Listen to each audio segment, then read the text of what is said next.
Oke, jadi kita masuk ke bab 6 stability ini salah satu bab paling panjang di sini ya, yang enggak terkait dengan bentuk akselerator spesifik. Nanti di bab selanjutnya ada yang panjang juga, tapi dia bahas tentang akselerator spesifik, per komponennya apa. Nah, kalau ini masih terkait fisikanya ya, masih umum. Yang dimaksud fase itu apa? Yang di sini fasenya itu terkait dengan gerakan longitudinal sebetulnya. Jadi eh, apa namanya timing dari partikel di masuk ke gap pemercepatan itu gimana? Jadi jadi kan kita kalau di siklotron yang paling sederhana itu kan eh, intinya partikel akan dipercepat ketika kita matchkan frekuensi RF dengan frekuensi revolusinya gitu. Tergantung harmoniknya berapa misalnya gitu ya.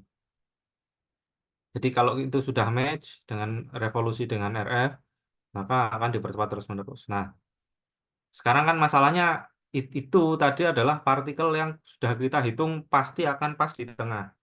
Waktu kita operasi, namanya berkas ya, misalnya eh, misalnya ini gap gitu. Jadi kita pakai yang bentuknya D aja misalnya.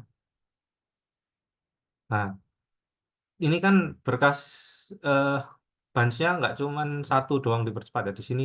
Jadi misalnya ini ketika medan listrik maksimum itu partikelnya pas ada di sini misalnya. Jadi dia dipercepat dengan baik gitu misalnya. Nah, tapi kan bunch-nya agak panjang. Ini adalah sekumpulan muatan yang dipercepat. Ada yang waktu ini eh, si si si apa namanya RF-nya maksimum itu dia masih belum masuk ke wilayah pemercepatan, ada yang malah sudah lewat. Nah, pertanyaannya apakah ini nanti akan hilang? Kalau hilang kita sebut sebagai tidak stabil, fasenya tidak stabil. Jadi yang bisa dipercepat cuma yang sinkron saja. Sinkron itu maksudnya yang di tengah sini. Jadi yang memenuhi persamaan sederhana yang timingnya pas terus itu mv kuadrat R sama dengan atau gamma mv kuadrat R sama dengan Q VB gitu ya. Nah ini yang sinkron aja. Eh, oke. Ini persamaan revolusinya ya. Nanti kan ada persamaan energi juga, penambahan energi sama dengan Q V maksimum kali sin fase RF sin RF lah ya. V itu tegangannya berapa, kita dapat energi sekian misalnya kayak gitu. Nanti kan nanti tergantung dengan timing. Nah, jadi kita di sini analisisnya terkait itu. Kalau kalau timingnya off gitu, nggak pas. Nah, apa yang terjadi? Nah, ini terutama sangat penting untuk siklotron yang butuh timing, sangat butuh timing ya. Jadi beamnya nggak kontinu misalnya. Contohnya adalah sinkrotron. Sinkrotron butuh injeksi dan dia nanti medan magnetnya itu akan naik terus perlahan-lahan, RF-nya akan naik terus perlahan-lahan. Eh, jadi kita gampangnya perlu ngecek timingnya pas atau enggak. Nah, kalau timingnya toleransinya sangat tight itu artinya dia nggak bisa menoleransi sedikit saja meleset dari kasus ideal, ya mesinnya kan nggak bekerja ya. Padahal kan nggak mungkin kita bisa mendapatkan intinya timingnya yang sangat-sangat presisi gitu, pas, sangat akurat dan presisi. Presisi karena dia rentangnya sangat kecil. Nah, kita pengen dia itu lebih rileks, gitu, lebih lebih bisa menerima fase-fase yang enggak off, yang off gitu, yang tidak tepat di tengah. Oke.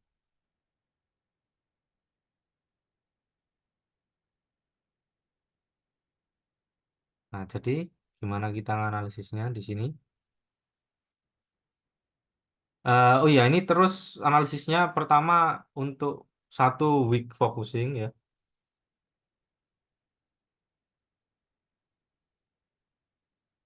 dua relativistik. Jadi sudah energinya sudah lumayan dan dia pakai yang weak focusing. Jadi medan magnetnya semakin keluar semakin lemah. Jadi intinya itu. Nah, poinnya ada di sini.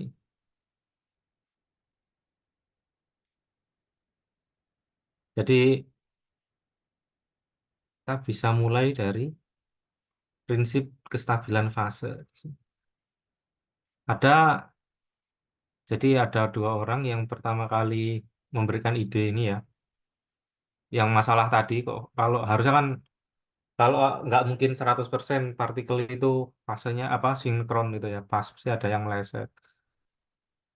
Nah, jadi mereka punya tiga solusi gitu. Pokoknya meleset nggak apa-apa selama tiga ini terpenuhi gitu. Kalau ya mudahnya meskipun dia meleset pasti tetap bisa dipercepat untuk kasus ini wave focusing relativistik ya. Selama tiga poin ini terpenuhi. Pertama, puncak tegangan di sepanjang pemercepat harus lebih besar daripada yang dibutuhkan. Gampangnya kasih aja yang besar gitu. Eh, Tegangannya dikasih yang besar. Yang kedua, jadi perubahan partikel orbit, eh,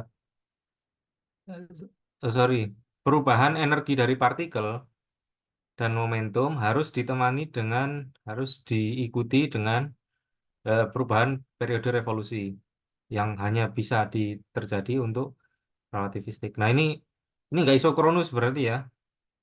Isokronus berarti harusnya dia itu periodenya sama terus. Semakin besar energinya, periodenya di set sama. Kalau di sini periodenya berubah, oke. Jadi dia tidak isokronus. Tiga, variasi dari RF ya, frekuensi RF harus pelan. Jadi nanti kan kalau sinkrotron dan sinkrosiklotron itu kan RF-nya diubah seiring waktu untuk mengakomodasi efek relativistik. Jadi karena efek relativistik, partikelnya melambat, ya membutuhkan waktu yang lebih lama untuk berevolusi, bukan melambat ya. Kecepatannya itu karena relativistik, gampangnya masanya jadi besar, jadi kita kasih tegangan, tapi energinya naik, tapi kecepatannya nggak naik. Hampir sudah mendekati kecepatan cahaya, itu udah nggak bisa dinaikkan lagi kan. Akhirnya dia membutuhkan waktu yang lebih besar untuk bergerak melingkar, untuk berevolusi. Jadi misalnya kalau sorry, jadi misalnya kayak gini gitu ya. Di Terus partikelnya harusnya prinsip siklotron kan gerakan di sini dan di sini membutuhkan waktu yang sama kan. Nah, ketika sudah sampai sini, sudah relativistik, waktu yang dibutuhkan lebih lama gitu. Nah, karena waktu yang dibutuhkan lebih lama berarti supaya RF-nya match terus, RF-nya kecepatannya juga, frekuensinya juga harus dikurangi supaya cocok.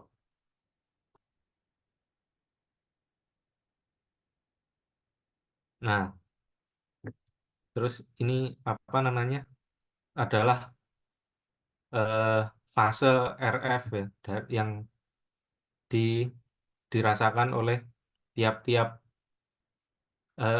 tiap-tiap partikel beberapa partikel ini dua contohnya, dua partikel dalam suatu berkas, dalam suatu bunch gitu. Jadi ini yang pertama adalah fase sinkronus, disebut sebagai VS gitu.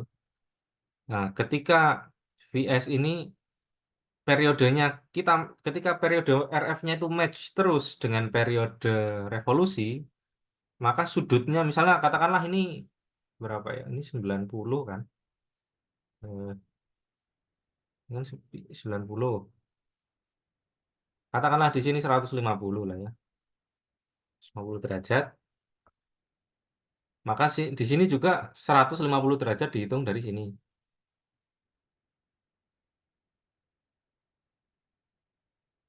Jadi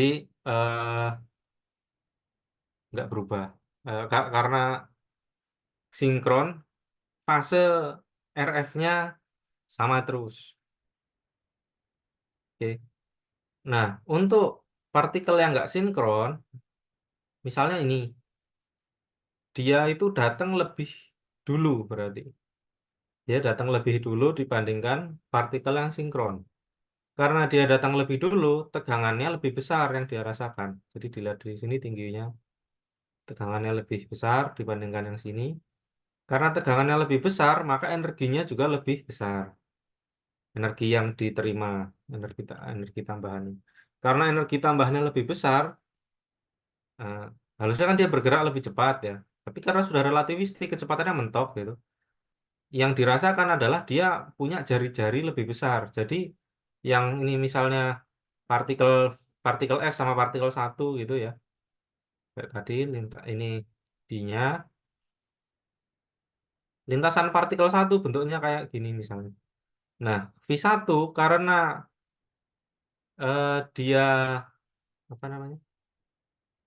Bergerak apa energinya lebih besar, maka dia punya lintasan yang sedikit lebih besar. Jadi kayak gini. Hmm,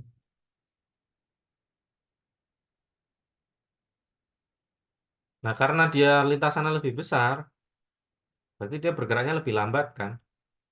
Nah, ini tadi bergerak duluan ya karena dia di sini, dia duluan daripada yang di tengah. Nah, terus sampai di sininya, dia timingnya jadi hampir mendekati yang sinkron. Jadi yang tadi misalnya ini katakanlah 110, ini jadi 120. Jadi yang tadi selisihnya 40 derajat, ini selisihnya jadi 30 derajat. Nah, terus itu terjadi berkali-kali sehingga lama-lama dia akan bablas sampai ke sini. Nah, ketika sudah sampai di sini, medan listriknya lebih lemah, dapat fasenya lemah, dia akan berusaha lagi ke kiri. Apa namanya? Eh, karena dia melemah, dia berarti bergeraknya lebih apa? Dia jari-jarinya lebih kecil, dia muternya lebih cepat gitu. Karena dia balik lagi ke kiri dan seterusnya. Jadi jadi partikel yang ada di sekitar PS, meskipun tidak benar-benar sama fasenya, tidak sinkron, tapi dia akan berosilasi di sekitar sini. Nah, ingat ya, ini osilasinya beda dengan osilasi Betatron kemarin. Karena kalau Betatron itu kan osilasinya munculnya dari eh, field index ya, jadi medan magnetnya itu tidak seragam. Medan magnet seragam juga bisa memunculkan osilasi arah R sih, tapi kalau arah Z-nya nggak ada. Intinya karena medan magnet lah.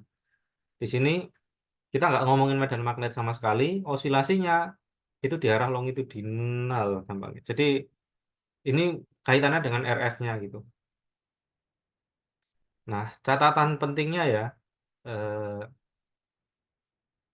ini khusus untuk weak focusing dan relativistik.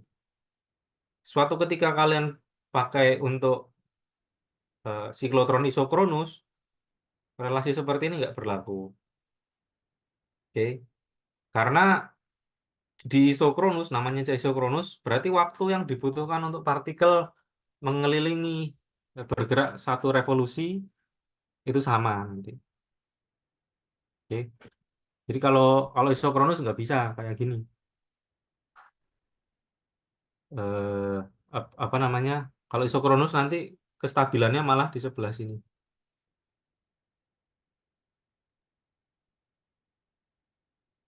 Ini di sini tempat wilayah. Jadi partikel sinkronnya di sini, di sekitar sini stabil. Justru kalau ditaruh di sini malah dia nggak stabil. Nah ini kebalikannya untuk yang weak focusing sama yang nggak isokronus. Yang relativistik weak focusing gitu. Oke. Jadi ya tergantung mesinnya apa. Oh ya Linex juga berlaku yang seperti ini. Jadi nanti ya, ini berlakunya untuk sinkrotron weak focusing lah atau sinkrocyclotron. Oke. Oh iya, terus kalau kalau strong focusing berarti eh, nanti itu ternyata ya karena dia itu kalau kalau strong focusing itu N-nya negatif, makin keluar itu lintasannya makin compact gitu.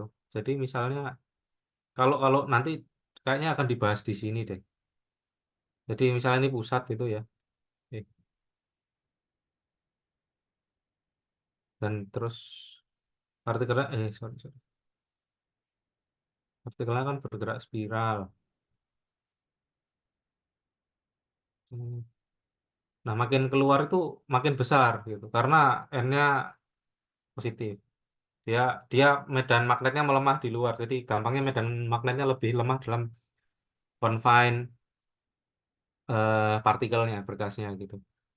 Nah, jadi waktu kita mau ekstraksi itu nggak terlalu susah untuk ngelepas partikel ini supaya dia mau keluar dari lintasan untuk diekstraksi ke sistem target misalnya gitu, atau ke berkasnya diekstraksi keluar gitu. Nah, oke, jadi kita tinggal ngasih apa ya istilahnya itu, mesin ngasih tegangan di luar gitu supaya nanti partikelnya bisa ditarik keluar. Ah, tapi kalau isokronus, karena medan magnetnya itu makin keluar makin kuat arah Z-nya ya, berarti kan dia di luar makin lama makin rapat gitu. Nah, ini bisa, ini nyimulasikannya nggak susah ya. Nanti dicoba aja. Kalau kalau bisa bikin code-nya misalnya. Jadi misalnya kayak gini, tapi di luar nanti rapet. Nah, kalau di luar rapet, kalau kita pengen arusnya besar, berarti kan kalau arus besar itu kan ini harus berjauhan kayak gini loh. Kayak gini kan jauhan. Arus besar berarti partikelnya kan gede, apa banyak, bunch-nya banyak. Kalau merapat kayak gini dia bisa tubrukan sehingga berkasnya hilang. Nah, terus gimana tekniknya supaya untuk isokronus itu arusnya bisa besar? Cara yang ditempuh saat ini adalah dengan menaikkan tegangannya. Jadi gimana caranya supaya tegangannya bisa besar banget sehingga meskipun medan magnetnya membuat dia itu ter terkungkung, kalau seandainya distribusi ini jari-jari, ini tegangan. Kalau distribusi tegangannya kayak gini, nah nggak masalah. Pasti spacing, namanya turn separation ya. Turn separation antara berkas sesudah dan sebelumnya itu pasti lumayan jauh. Nah, ini adalah salah satu juga topik riset yang sedang dikerjakan di dunia saat ini. Gimana caranya membuat turn separation-nya bisa menjadi besar, sehingga meskipun dia isokronus, dia berkasnya bisa, arusnya bisa besar. Oke, sampai di sini ada yang mau ditanyakan dulu? Belum ada, Mas.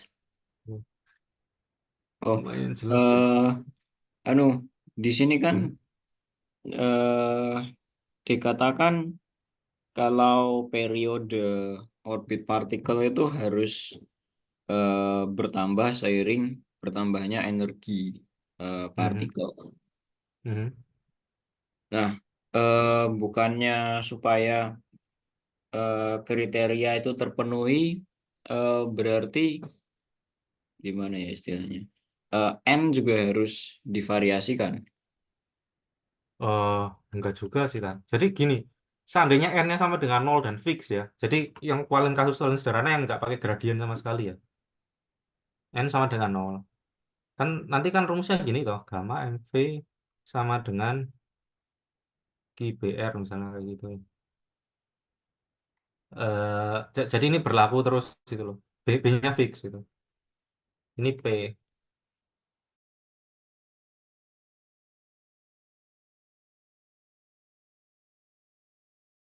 gamma M, gamma M omega R sama dengan B kan. R. Kira coret. Omega itu kan 2 pi per T.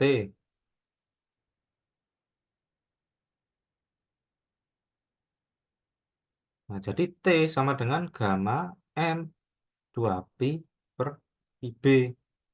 Betul kan? Nah, ini B-nya fix nih, konstan. Jadi di arah Z sama terus di sepanjang R gitu, di sepanjang jari-jari. Nah, kita lihat seiring energinya bertambah, gamanya naik, bertambah. Nah, T-nya kan bertambah juga. Bener toh? Gimana? Oh iya, kita kita bisa substitusi E sama dengan gamma MC kuadrat kan. dapat Iya, gamanya bisa diganti E. iya, iya, gamanya bisa Oh ganti. iya, iya iya iya. Gamma M. Ya ini udah gamma M udah tinggal ganti C per C kuadrat I per C kuadrat aja. Nanti Iya, nanti. Nah, jadi ya jadi intinya kalau justru kalau B-nya fix, nah gamanya tambah besar, T-nya tambah besar. Nah, kalau isokronus gamanya tambah besar, B-nya juga ikut diperbesar. Jadi T-nya konstan. oh Itu yang iya dipakai iya. di DESI. Jadi DESI itu magnetnya semakin keluar semakin besar. Jadi karena semakin besar dia cancel efek penambahan gamma sama B-nya sehingga T-nya konstan. Karena T-nya konstan, kita nggak perlu ngedun frekuensi RF. Jadi frekuensi RF-nya fix terus. Nah, kalau di sini frekuensi RF-nya berubah-ubah karena ya udah auto phase terus kan setiap setiap saat eh, partikelnya punya frekuensi revolusi yang berbeda di setiap turn gitu. Nah, selama nggak terlalu signifikan ya omega RF-nya bisa kita tune pelan-pelan. Gitu. Bentar, aku lupa. Kriteria isokronus itu perlunya untuk apa? Perlunya isokronus, jadi kan gini, iso isokronus kan maunya ya. Jadi misalnya saya punya di kan prinsip siklotron itu kan putaran ke sini, ini ganti warna dulu. Ke sini itu kan sama terus toh kan, ya kan? Iya, Nah, ini untuk non relativistik. Nah, ketika relativistik kan jadi kayak gini. Berarti kan T-nya berubah, atau omeganya berubah, omega berubah. Omega berubah berarti kan waktu yang dibutuhkan dari sini ke sini itu jadi beda dengan yang sini ke sini toh. Padahal iya. frekuensi RF-nya kan masih sama. Nah, jadi kita tune frekuensi RF supaya fix terus waktu yang dibutuhkan. Jadi timingnya pas terus. Partikelnya sampai di sini tuh RF-nya ketika sedang puncak-puncaknya gitu. Nah, itu kalau non isokronus. Kalau isokronus magnetnya diperbesar. Jadi isokronus itu B-nya itu harus sama terus dengan gamma lah gampangnya. Jadi gamanya naik dua kali lipat jadi dua gamma misalnya. B-nya juga harus naik jadi dua kali lipat. Gimana? Jelas? Iya. Jelas jelas. Nah, nah di sini nanti N-nya kurang dari nol. Field index-nya kurang dari nol. Jadi ciri-cirinya itu. Sehingga bagian aksialnya itu nggak stabil. Kamu misalnya punya berkas ini dilihat dari samping ya. Ya, Dari samping. Gerak ke sini. Ini arah Z. Nah, punya berkas kan kayak gini. Nah, misalnya di sini ada karena space charge gitu, partikelnya punya kecepatan awal V ke sana. Jadi punya komponen ini ada komponen Z, ada V theta ini VZ.